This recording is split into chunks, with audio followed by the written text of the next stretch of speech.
Welcome to this pedestrian space hosted roundtable, Amplifying Voices in Public Transit. This is a roundtable for the Global Walkability Correspondents Network. And a little bit of background, we have several working groups in the Global Walkability Correspondents Network, including a very, very robust public transit working group with people all over the world. We've had several roundtables this year, public transit themed roundtables. And during the last one, I realized there might be a need to create and host some roundtables that are specifically devoted to issues of women-oriented mobility, issues that women face in various regions, cultures, on various transit systems.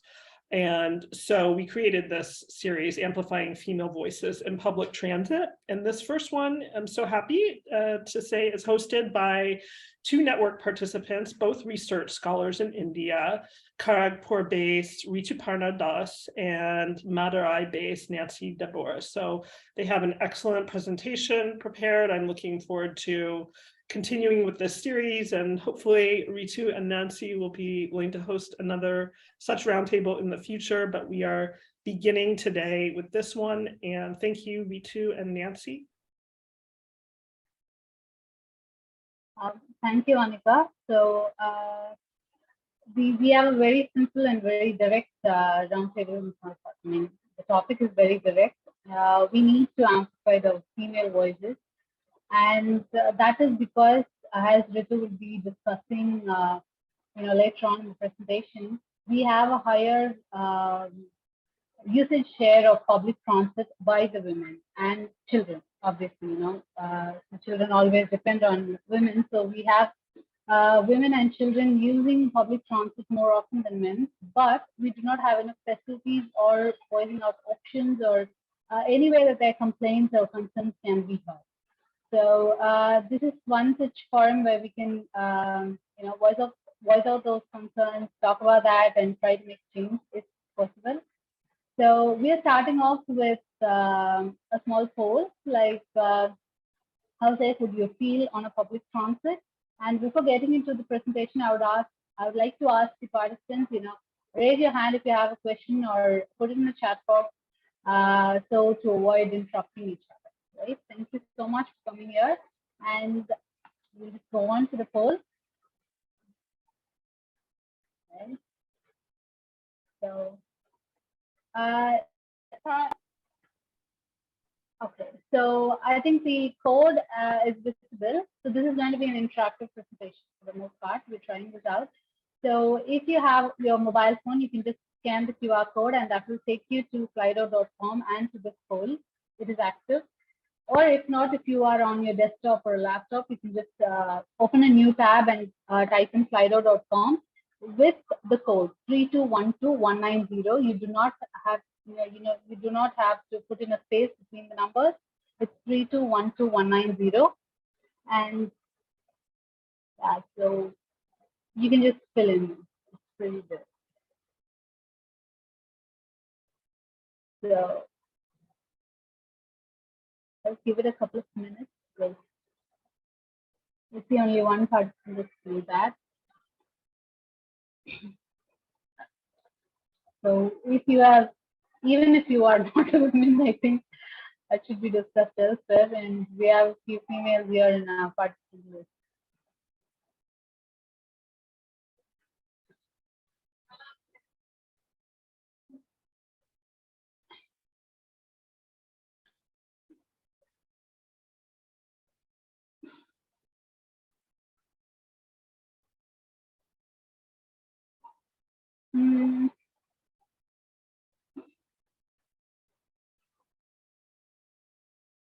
Anybody has any problems connecting to the poll? Oh, Maria.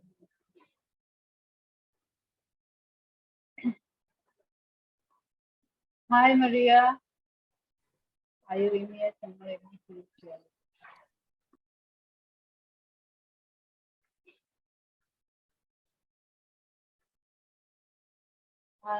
Do scan the QR code and or open up a new tab with the slido.com and type in the numbers without spaces. It will allow you to fill in the poll. Right, so we will be moving forward.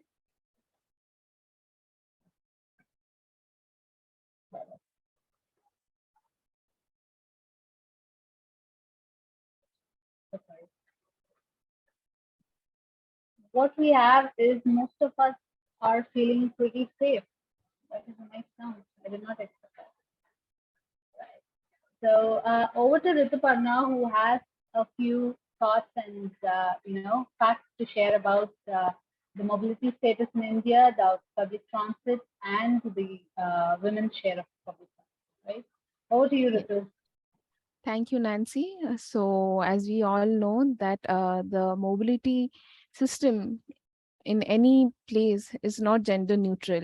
So if we try to look at few characteristics of the mobility pattern, usually a female working or a non-working woman faces, we can see that the trip chaining purpose, the trip chaining is how one work is linked to the other and how we actually arrange or organize our travel behavior. The trip chaining for women is very different than man, because the next slide maybe I'll get a little bit more deeper into it. And for shorter distances, I think women, they prefer traveling, but when it comes to traveling far places, women are a little bit pessimistic. At least I can talk about myself that I have to make plans. I just cannot board a bus and just start a journey. And then we sometimes prefer privately owned vehicles more, and the modal share is also very different. People definitely like the socioeconomic status. It plays a very crucial role, at least in a developing country like India. We have women from all sections of the society. So the type of mode they are using is very much dependent on the income, right? So, and the next thing is greater need for safety. We in Delhi, especially, if we see it has the highest number of CCTV cameras, and that is especially, I think it has been designed for keeping women's safety in mind and children's safety as well. And one more interesting thing to note is that when we are the crash tests or the dummy tests we have for vehicles, especially the four-wheelers, the dummies which are kept are usually have are kept considered keeping men in mind. So usually the women, they are not protected as much as the way men are protected when we any four-wheeler is involved in crashes. So in the next slide, maybe I can talk a little bit more about the trip chaining pattern usually. So here what we see that women, the trip is usually they might carry the children, they might accompany the children to any childcare facility or a park. And since women are mainly considered to be primary caregivers in a family, they are also involved in taking the kids to school for leisure activities, be it shopping. And if a woman is into a paid work, then definitely like there is one more additional thing added to the list. So what we see here is a typical mobility share, which we see in European country, and in India also we have a not on similar, but almost a similar sort of trend, because the working share is very different in India. And if we talk about the mobility pattern for non-working females, and even the household chores, they involve women going to park or any childcare related travel. So it's like a non-paid job which female are often involved in, and that too mobility plays a very key role in that sort of job, although we might tend to overlook it. So moving on to the next slide. So this is the mobility share we have in India typically. This has been collected from census data. This is almost a decade old data which we have, because right now we did not have a census yet. So if we try to see here, we can see the major part of the travel is on foot. That is almost 24%. Next is the motorized cycles which we have. And then we have the bicycles and the bus. So if we see the first three things, first three modes are usually the private modes which people rely on, and bus being the fourth public transit mode which people are relying on for the daily commute. And the distance is usually what we see is usually between 2 to 5 kilometers for majority of the population. Now coming to my hometown, that is Kolkata, if we see, okay, so this is the gender mobility share which we have.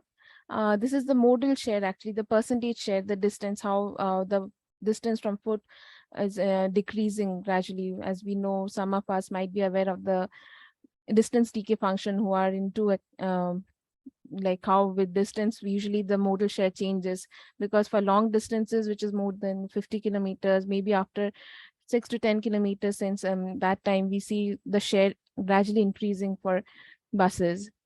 And the two-wheeler motorized share is also quite high in Indian travel pattern. This is the mobility pattern which we have, the male and the female. So what we see usually the male share is quite high. For females in Indian scenario, we see like they prefer traveling on foot. And second, or they don't travel at all, which is quite high, 28.2%. And the next, second most important trip I think they prefer is by bus or by other public modes such as auto rickshaw. So the share of private mode is relatively less when it comes to female travel. So they still rely on the public modes of transit. So if I just move to my hometown, Kolkata, we see that people usually they travel by foot. And since the connectivity in Kolkata, the public buses are quite good in Kolkata main region, people still try and avail the bus facilities, and people still they believe that Kolkata is the most livable city when it comes to economy. Like people from all economic background, they can easily lead a very happy life. So what we see here, it's almost the same, but the only difference is the buses, they play a very important role, and almost 21% they use buses. And the privately owned vehicles such as bicycle or the motorcycle is still less. Here also people are very much reliant on foot, and this red bus thing is, as we can see, is quite high in Kolkata region. So if we look at the male and the female share of mobility, we can see that women in Kolkata, they still prefer using the they either don't travel, maybe that is because of the work from home, or their business and home are in the same locations, or whenever they are traveling, they are preferring to use the local modes such as the auto rickshaw or the buses, because they rank the highest, the tempos. And then we have by foot, maybe that is because of the last mile connectivity which they have. We have the buses, the trains. And so if we see the private modes, so we see that the share of private modes is still less, especially the four-wheelers. It's just 19%. And also the bicycle, motorized two-wheelers.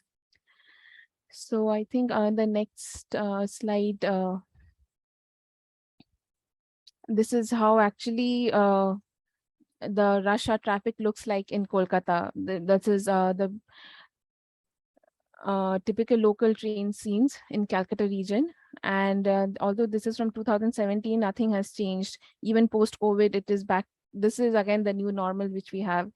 And the type of women who usually take the local trains in and around Kolkata, who are especially accessing from the suburban areas, are not from a very well off background. So usually what happens that there are women who work in the main city as domestic help, or they might work as flower seller or vegetable vendors. So they usually afford they can take the local train. And if we look at the pricing of the local train commutes in Kolkata, it's very, very cheap, to be honest, because it's the minimum ticket starts with just 5 rupees. So if you convert it to your local currency, maybe you can understand that it is less, so less, it's almost like a cent. So women, it's 5 rupees for them. It is very less. This is a local train scenario which we have. And for other main railways which we have for long distance commutes, we also have this new CCTV cameras for railways, where we can always ask. We have a separate helpline numbers as well. And usually the women compartments, we will also see that there are railway police forces, and they usually accompany the women from one station to the other, or maybe throughout the journey, because intermittently there will be someone or the other who will be there in the train, so that there are no miscreants, or they are not, like, at least misbehaving with the passengers there, especially the women passengers. We don't have this sort of system in metros, however, because if we look at the demography of metro population in Kolkata, we'll see that metro riders in Kolkata, we'll see that it is typically a little bit from middle income group to an higher income group onwards, because the metro rider, the cost of metro tickets is almost 10 to 15 rupees, I think, and that is almost 3 times the local train fares. So yes, so again, the bus fares are also like it's almost at par with metro ticket fares. So I think this is all I have from my city. I think Nancy will speak a little bit about Madurai, but before that, I just like to add one more thing. It's about the pink ticket system, which was started in Delhi. So what happened in 2012? Not a very there was an issue because of this metro, because of bus public transit, and after that the bus ridership fell, especially for women. And very recently they started with the pink ticketing system, and pink ticket system was introduced to attract the metro ride, to attract female ridership. So pink ticket system, it basically means that the female passengers, they won't have to pay for the ticket prices. So it was a way the government, it was an initiative that the Delhi government took to attract the female ridership, and it was a success actually, because we see that the percentage share has increased over time. So although it started with 30%, now it is on more than 40%, which we have. And however, the pros and cons are yet to be discussed for the metro ride, the pink ticket system in Delhi. Yes, over to you, Nancy. Thank you, Ritu, for a really insightful deep data. So, actually, we do not have metros or local trains throughout India. So the Indian scenario and this roundtable being hosted by both Indian scholars. So we like to, highlight our Indian cases. We like to boast about it. But in 2012, as Ritu stated, there was a really unpleasant event that happened that almost shook our entire nation. We had a brutal case that was most people would have known, or if you had known, it was really questioning the safety of women outside their own homes. Not that it is very safe inside the homes, but most homes are really. So the public transit, one woman taking the bus, quite not so late, it's 9 p.m. or so, and she was really, harassed, molested, and she eventually died after a long, long, medical struggle. That was really, really heartbreaking, and that put the fear in most parents' heart. And nobody were, taking the buses after that. Nobody were choosing public transit where there was a chance to meet a stranger, or there was a chance that other people that you do not know can travel with you. So that really brought down the ridership. It was the same all over India, but Delhi was a root of it because it happened in Delhi, the capital city.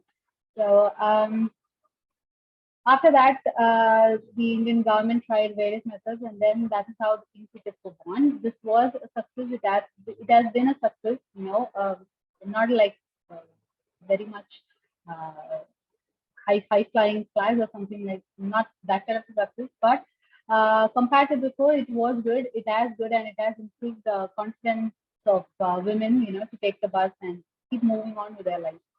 And following that, the Tamil Nadu government also established something like a pink ticket. We don't have pink tickets per se, but it is all free for women to travel on certain buses. And these buses are the low cost buses that are available. So when I'm talking about buses, I've just jumped from public transit to buses. But because most of the Indian cities have only buses or shared autos and that kind of transit, not everybody has local tramways or local trains. So local trains are meant for major cities. Most cities, cities like Chennai, cities like Kolkata have that, but a lot many other Indian cities do not have that. And most cities are getting the metro rail system now, which is considerably pricey, where the tickets are 5 rupees in local train. You can see it go up to 45 rupees in Chennai metro. So some rides are really, really expensive that one may just, it's easier to walk, which is not really possible, but it's economically beneficial. In that case, in cities like mine, like I live in Madurai and I've been brought up in Trichy, and the cities that I know about, in my circle, my family circle, everywhere I've not seen a local train.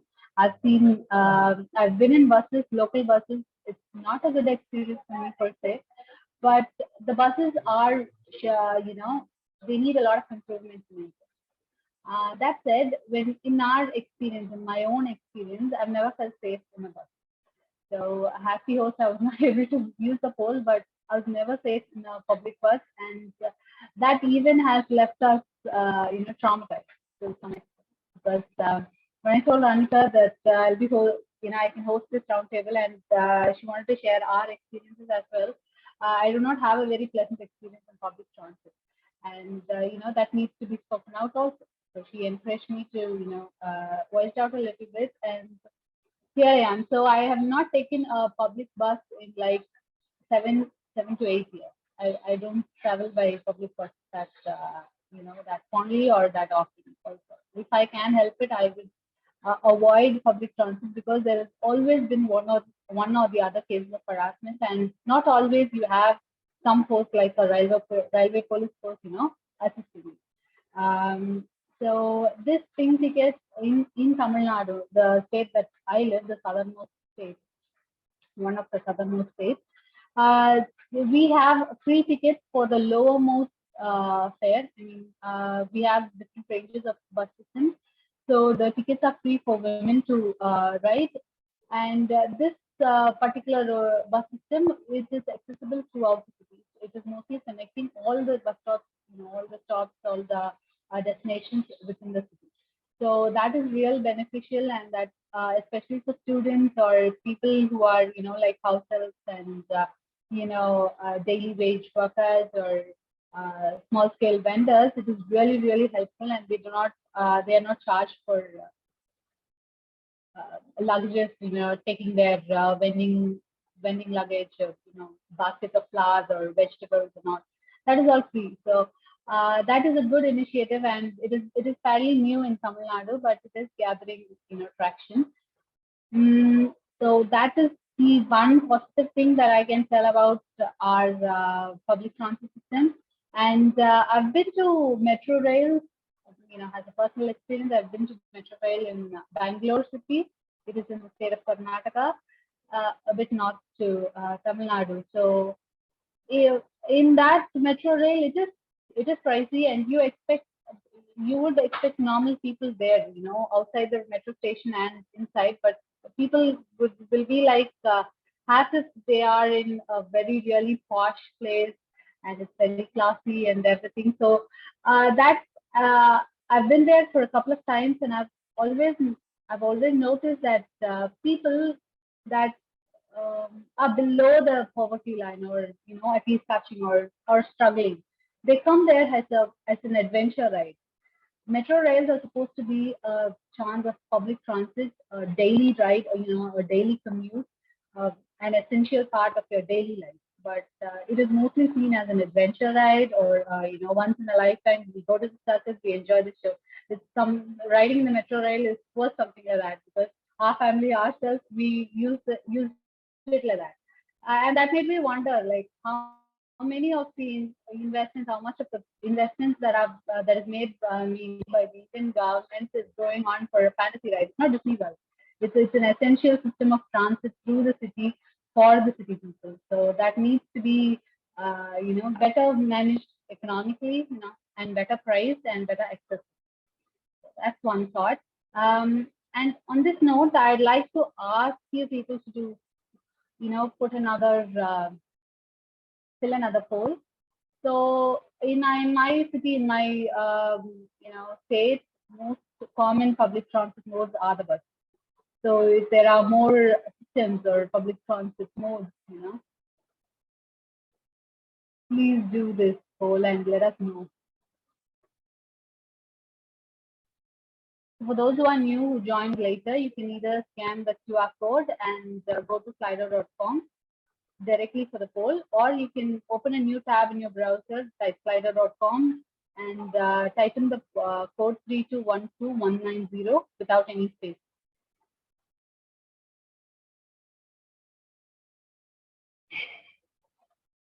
You can choose to give your name, or you can still be an anonymous participant.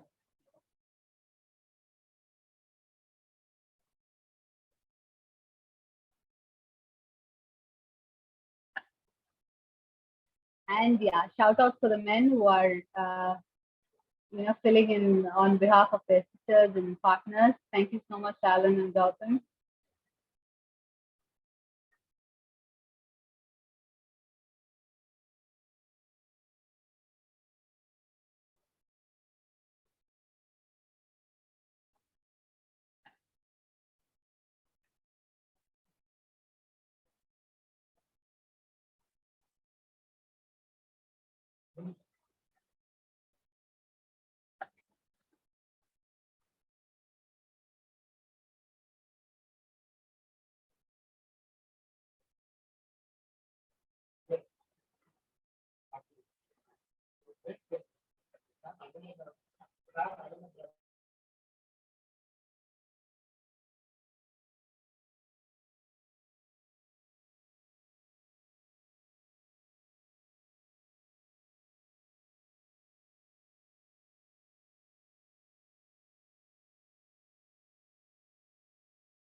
Thank you all. So the majority is buses, and we have metros and non-metro. Yes.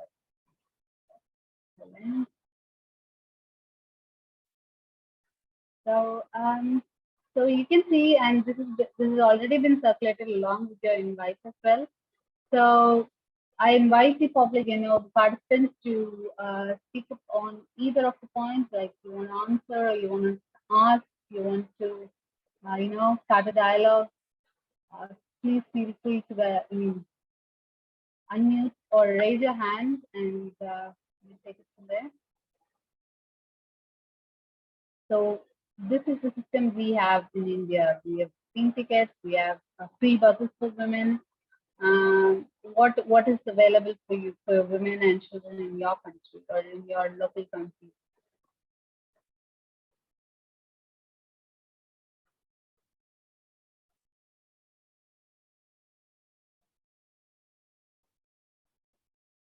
So you can either use the chat box, or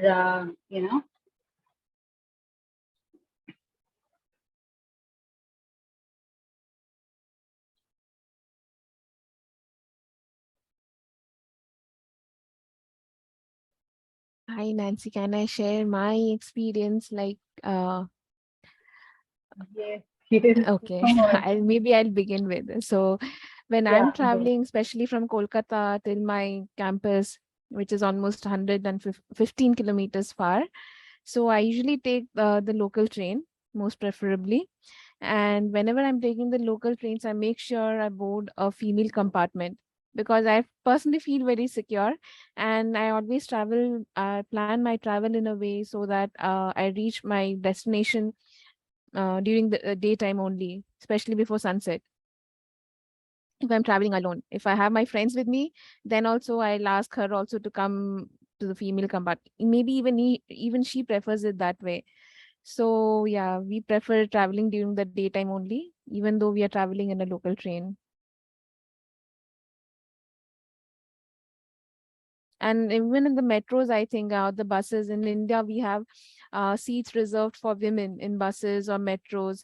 So I still prefer standing near the women seats, or I stand near the zone in metros where female seats are there. I prefer standing there. I feel more secure, more comfortable that way.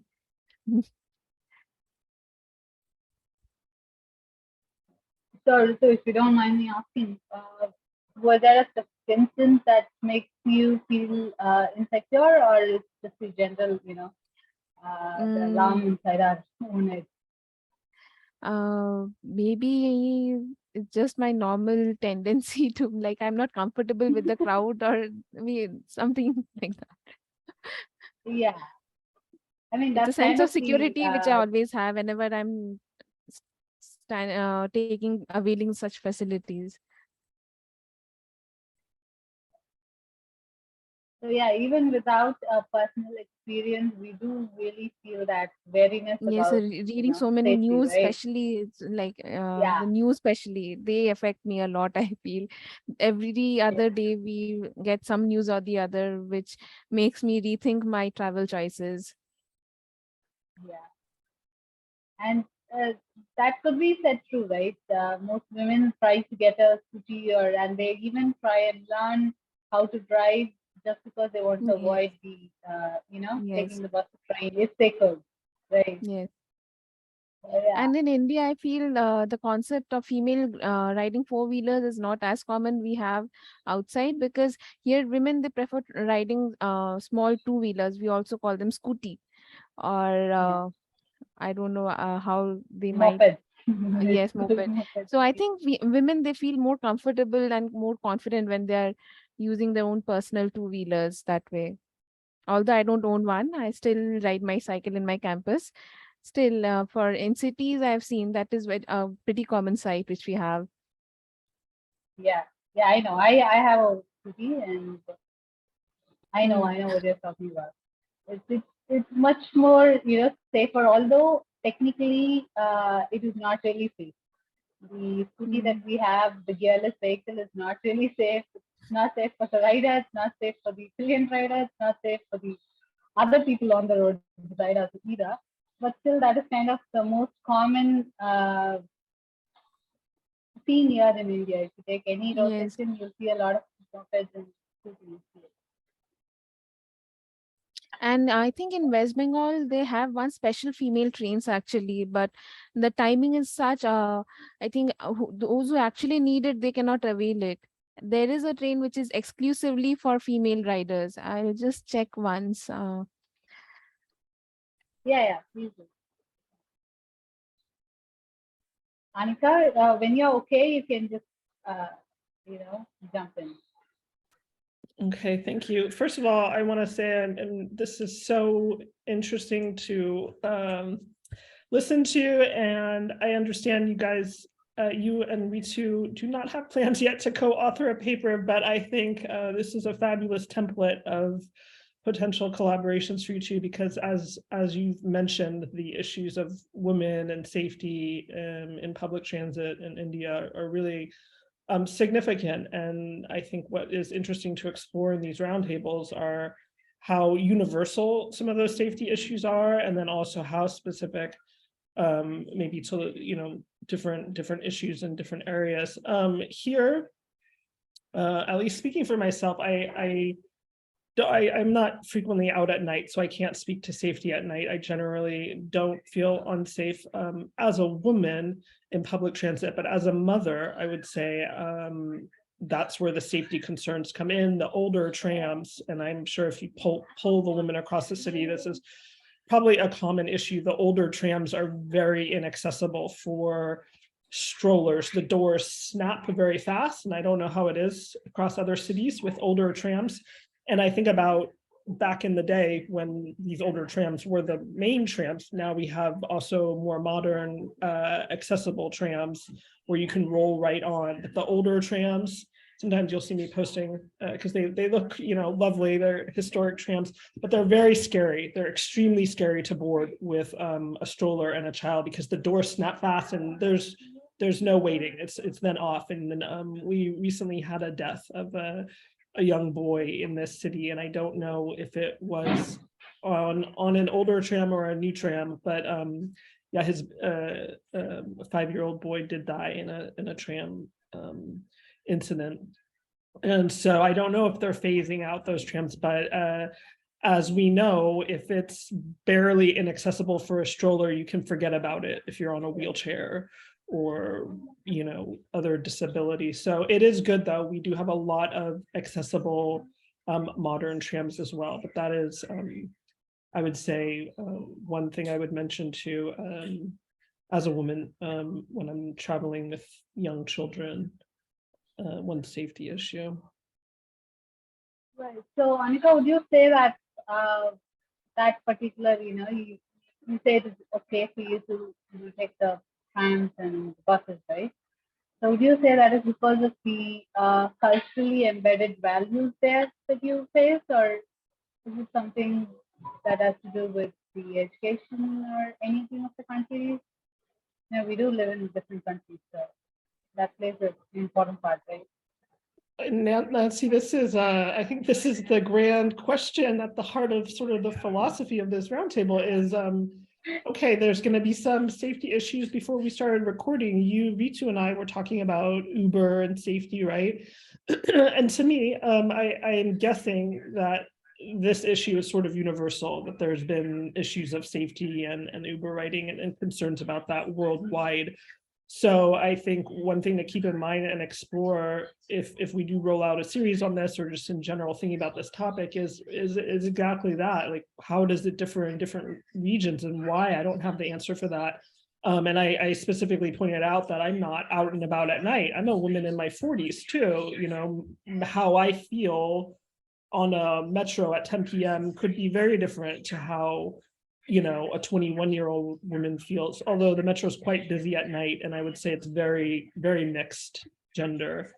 So I think that's a really fascinating question and something that we can continue to explore. I hope. I would really like to, and I really love what you both have put together today, and really am glad that you're also able to share your voice on your own experience, and that we can continue shining light on these issues. Gautam has a question, actually. I'll raise that. I'm curious if there are any design features or systems that create a higher feeling of safety in the places where women feel safer. I don't know, frankly, I don't know how to answer that. I think it's the general mindset. The general thing in either one person gets an experience that kind of puts them off of that particular thing, and or it's all hearsay, and even that hearsay is enough warning to not try something. But design features wise, I did not know, because then there is the question I of think inequality. Yeah.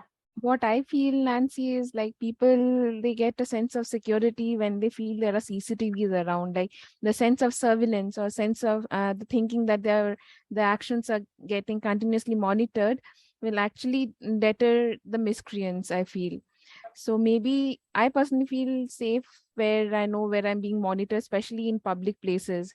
So in metro stations everywhere, maybe for their own security reasons also, they install CCTVs. So I think CCTV, maybe it's not a very much linked to a design feature, but when you incorporate it or you add it to a place, it does give a sense of safety, and people are aware.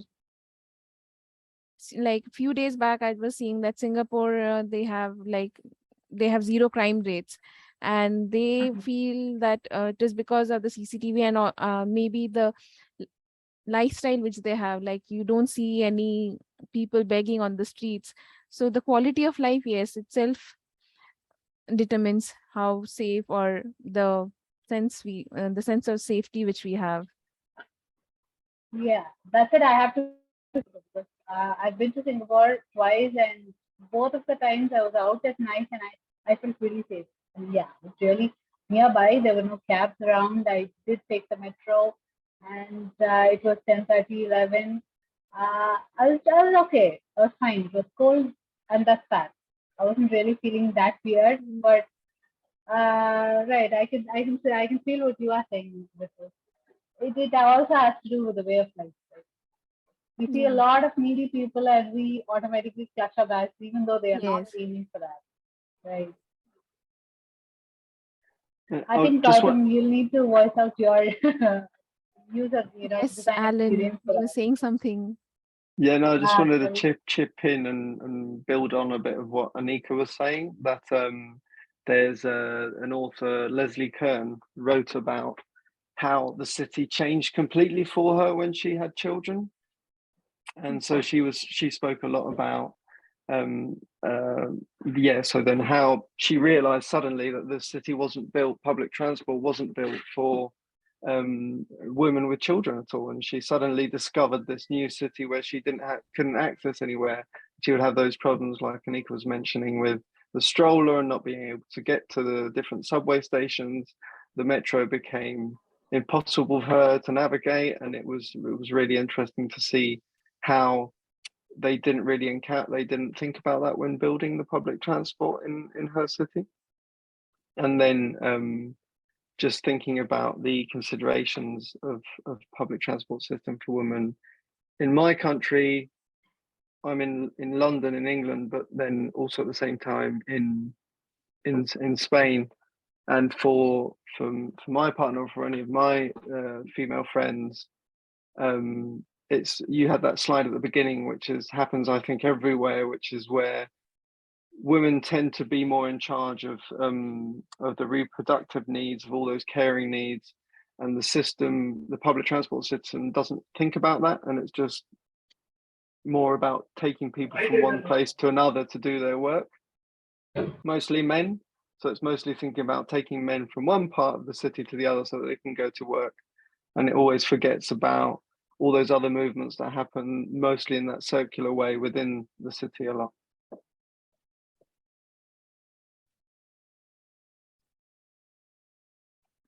Thank you, Yes, Alan. Yes, I think it's almost same, but here I think female, they are very resilient.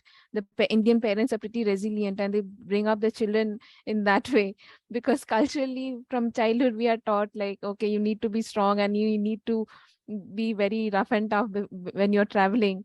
And sometimes it also happens, we see people fighting over seats in India, be it like, no, I'm not talking about fighting for seats, but yes, like, we are taught that we have to fight for not everything, at least for what we think we need. We have to, it's inbuilt in us.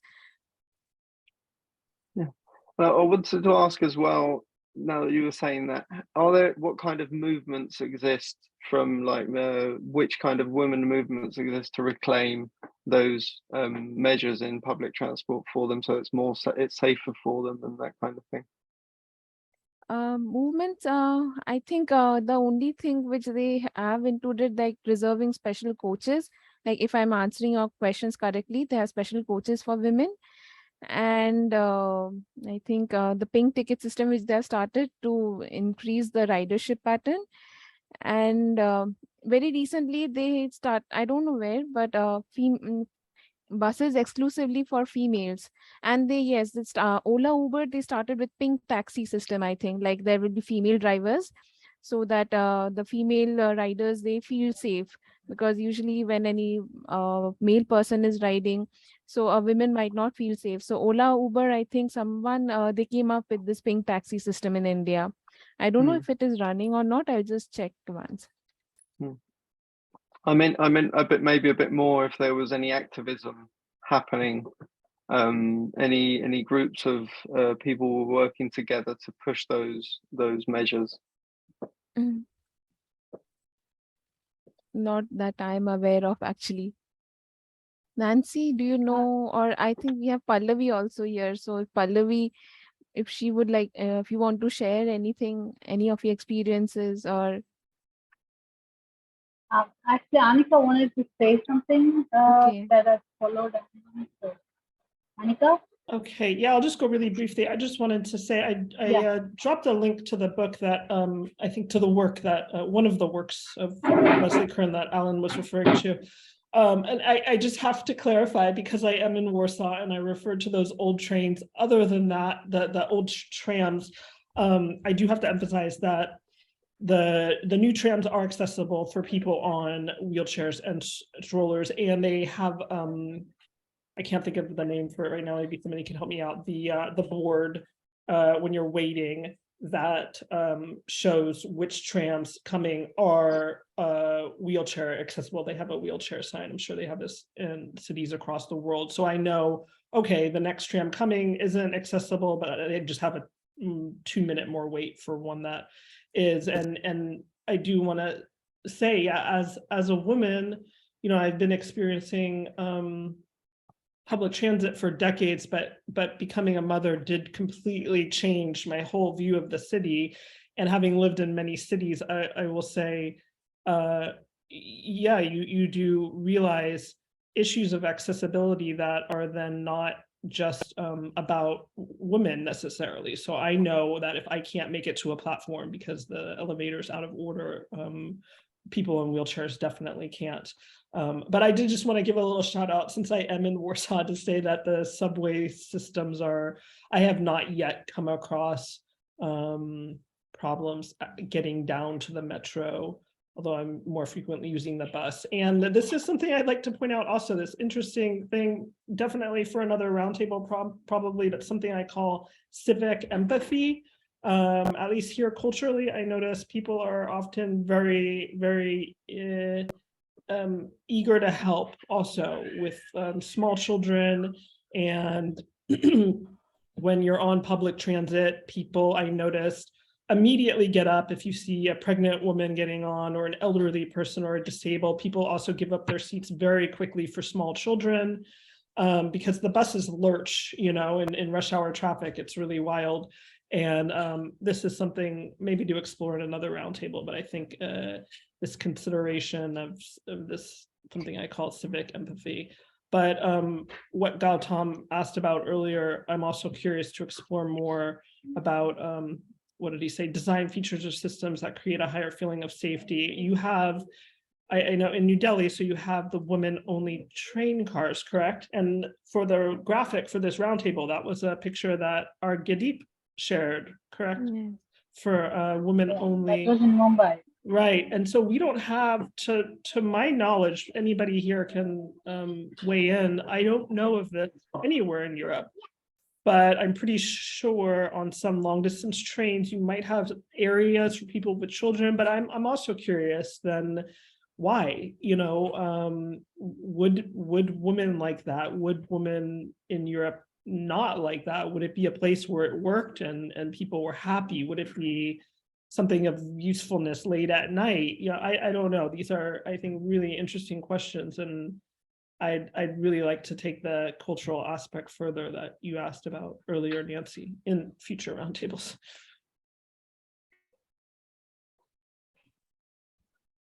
Thank you, Anika. Yeah, so Ritu has shared a link in the chat for Really interesting, Ritu. Thank you. We've had that kind of buses, women-only buses for women in Tamil Nadu, like years ago, like when I was a kid. But then I think it went out of style or something. It was decommissioned with the government changing and all that. Now we have, women tickets only. They can travel without a ticket. They don't have to pay for it. In Kolkata, the price of the tickets are already so low. I don't think people, Look, yes, no, No, Kolkata is has a very much livable, I would really, say. yeah, Pocket it has a friendly. robust train system, right? Yes, a robust train, Yeah, bus, you're saying especially in about the core train city system, area. yeah, yeah, and to note, the point to note is Kolkata is like one of the British cities as well. When India was under British rule, Yeah. right? They established tramways and all of that. Even Madurai was under British rule and everything. They all had their marks here in various cities, but we don't have railways. We don't have the local trains or uh, you know metro rails also. So it's the bus system. And when you gotta pay like 30 rupees for a ride, for a very essential ride, and you have to make it like 60 for a trip up and down from your home to college or school or workplace, and then go back to home. So that's a pretty hefty amount in your budget, in your monthly budget. So establishing How do you rail pref routes everywhere would not be really. So Nancy, how do you prefer traveling long distance over trains? Like, I think I like to share one of my experiences. I went to a friend's wedding few years back, and in India, the coaches are divided into the non-AC ones. They are commonly known as the sleeper ones, and then there are AC coaches. So accidentally or somehow maybe during summers I did not get reservation and I boarded a sleeper compartment, and I really regretted that. Regretted in the sense I really did not like the journey that much, because there were men all around and I hardly found any female passenger in my compartment. Luckily it was a day journey for me. So yes, I somehow I always prefer taking AC coaches, maybe the 3 AC preferably, for traveling. So traveling in sleeper class is almost a no for me. Like I'll think twice or It is a thrice before nightmare, and taking that decision. Yes. it is a nightmare basically for the traveler, whoever is traveling, you Yes. yourself or with your friends or alone. And then it is a nightmare for the parents or Yes, whoever you're coming exactly. to and going. My mom would not sleep the entire time if I'm going to do that. So I was never allowed to take a night train, even though that was Yeah. very much feasible and that's affordable. So I had to do all my travels before the sun would set. Like around 7 p.m. is the max. So going from city to city before 7 p.m. is not is not really possible as a student. So my public transit choices, for long distance, trains are very rare, and yeah, we do take the AC coach. Most women uh, who are able to afford do that, right? We cannot take this. So that one, and the most of the time, if we're traveling as a family, it is better to take your own car or vehicle. Yeah.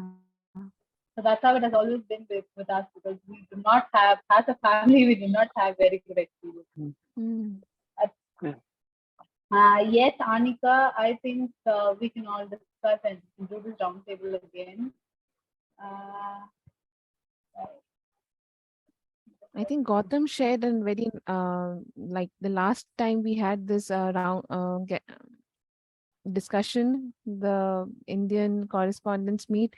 He also shared the experience for his travel pattern when he was accessing, I think, some chai shop. Then how he felt while he was yeah, traveling with his sister. So it was also very much uh, a thing of concern whenever you're traveling with any female partner or any female company. The thinking changes automatically. I feel the type of yeah. mode I you are think going to Gotham won't mind if we are to, stay as we are, because all he did was go on a trip to a chai shop for for the sake of documenting the trip. He went there to take to the entire trip was just meant for documentation, and he was really thoroughly pissed out about that.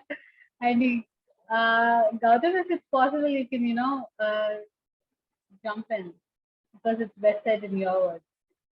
Thank you, Priya. Okay, I'm gonna leave my camera off, but I don't know. I didn't want to say too much because I really wanted this to be about listening to your perspectives more so.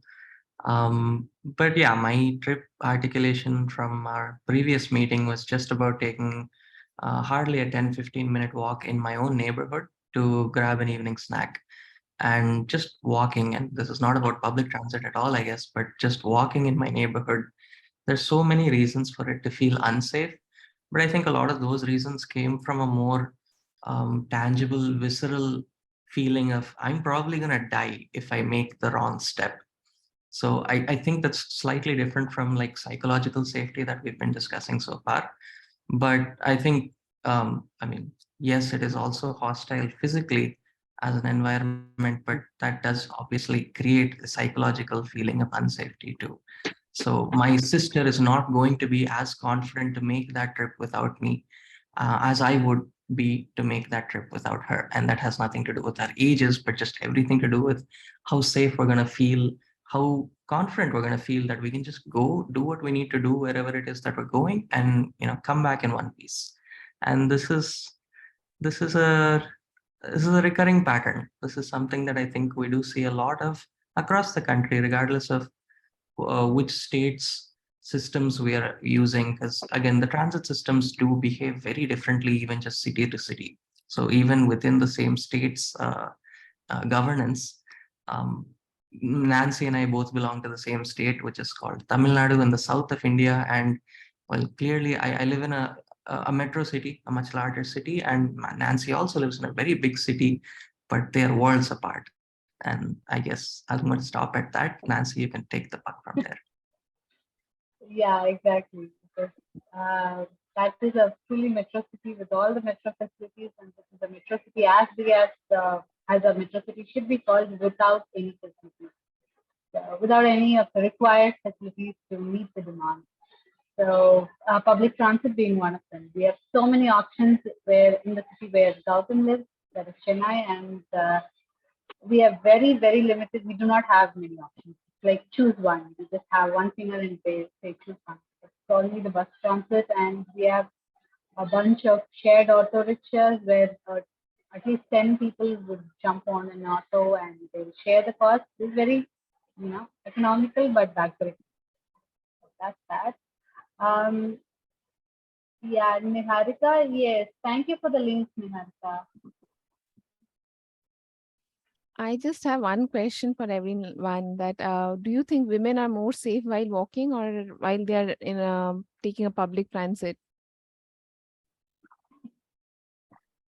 Because I feel, yeah, is I that don't know, Indian? like while walking, I am very conscious. In public transit, maybe I'm little bit less conscious. Especially, yes, it depends on the location where I'm traveling to, definitely, because I did not have very good experience maybe when I was in my school. So from then I have become very much conscious. That was like the changing point in my life. So whenever, when I'm walking, even now, like I just look around so much. And even during my college, like during my bachelor's, one of my friends, she had some terrible experience while she was walking from coming back from the bus stop. So those things when I hear around happening to my so close friends and everyone, so naturally these things, they make me think a lot. Yeah, the same case of me then. Because even when I'm walking, I need that personal space around me, Yes. around me, so that I can feel safe while walking. If someone gets too close, it will make me very conscious. I cannot just forget and just enjoy walking as for the sake of walking. Yeah.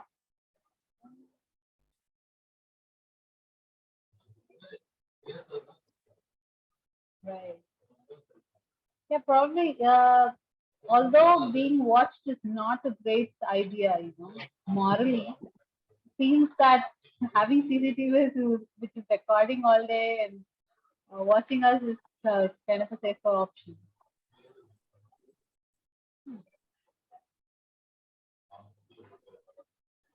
I think nowadays in Ritu, public buses also they have these CCTVs installed within the buses. Are they recording though? That I don't know, but there are. Yeah, In they're India, they recording. have, They're recording. yeah. No, Alan, I'm confident that it would be recording in London. I was like, in India we have the cameras, we do have the lights and everything, but there is no cassette inside. The memory card, there is no card. That kind of a thing. At But least I'm it yet will to give you see sense of safety. CCTV. I think that Sorry? the presence of CCTV itself, whether it's working or not, they can deter many miscreants just by looking at it, the feeling of being watched, even though we don't know if it is working or not.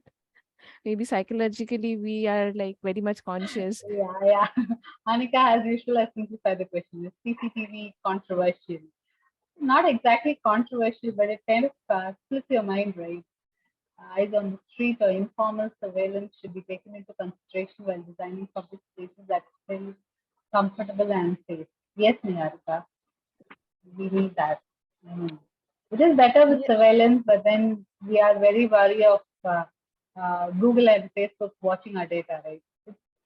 CCTVs are kind of the same. Yes, Anika, please ask away. Yeah, I was really curious. I haven't done any reading on CCTV, but I was curious, especially in different regions, in different societies, in different cultures, is CCTV controversial? I personally feel I could resonate with what Ritu said earlier. I feel safer when I see cameras present, because I feel like if something happens, okay, there should be recording at least. This for me is an added safety, but I feel like I've read some things, but not in depth about the controversies of surveillance. So I was curious about that. Yeah, like I don't know about the public transit thing, but what I can share is we had CCTVs in front of our house. But it stopped recording. It's just about the CCTV thing, not about the public transport angle. So the CCTVs were not recording for some technical reason, and we weren't aware of it. But what happened is it was in front of the street. There was nothing. There was no crime happening. People who came to steal, actually, the burglars, they parked where they just saw the camera. They didn't know if it was recording or not, and they just thought it would be better to avoid. So later, when the police came knocking on our door and they pointed out to CCTV and they wanted the record, that is when we were, coming to the realization, okay, that is not recording, it's not working. And they were not able to crack that at all. So I think CCTV is a boon, and sometimes, I don't know. It is off for a good debate. I mean, you should note it down, Anika, so we can do a debate on that. Roundtable. Thank you, Alan. Thank you for your thoughts, and thank you for being here.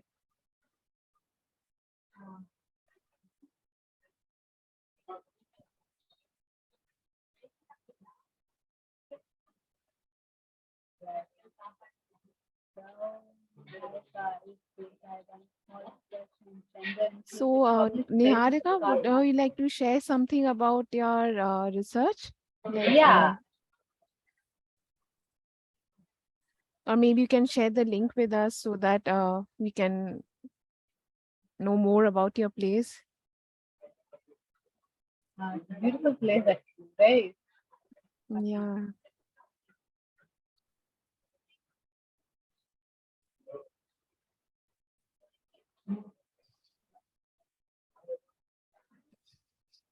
Okay, that's okay, Niharika. Thank you. Probably, you could share it with us through a post or another talk with Anika. Anika would be glad to. Hopefully,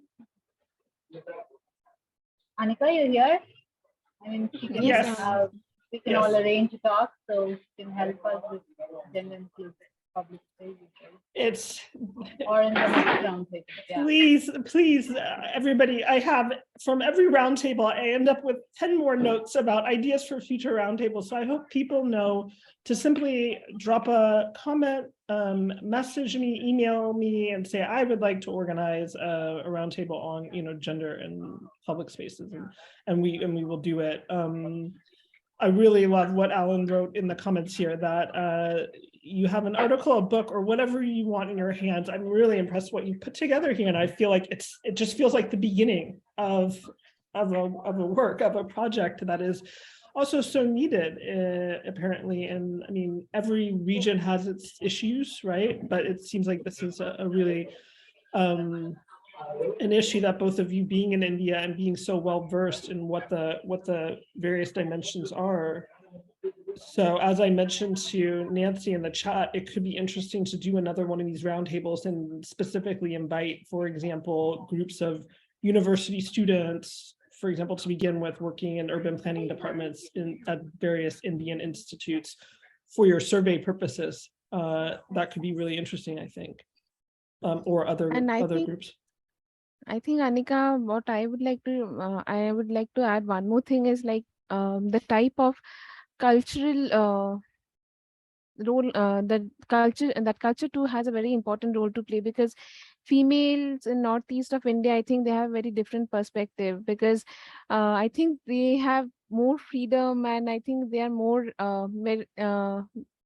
freedom to travel alone, I feel, because the sense of safety is higher when we are traveling to Northeast. That is what my friends from Northeastern India, they say. Maybe Urmi, she can speak a little bit more about her space next time. So maybe Urmi too can give her views in some sort of review, or if we are doing some sort of surveys later on, because we have correspondents all over India, so maybe just their views can be incorporated and we can get a complete idea all over India that way. Right, you have this ready-made excellent presentation, and so that's a really great idea. We can use the India working group to maybe reach out to various institutes to welcome people for a future roundtable, say in January or February, to do this with a focus audience in India. I think it'd be really great.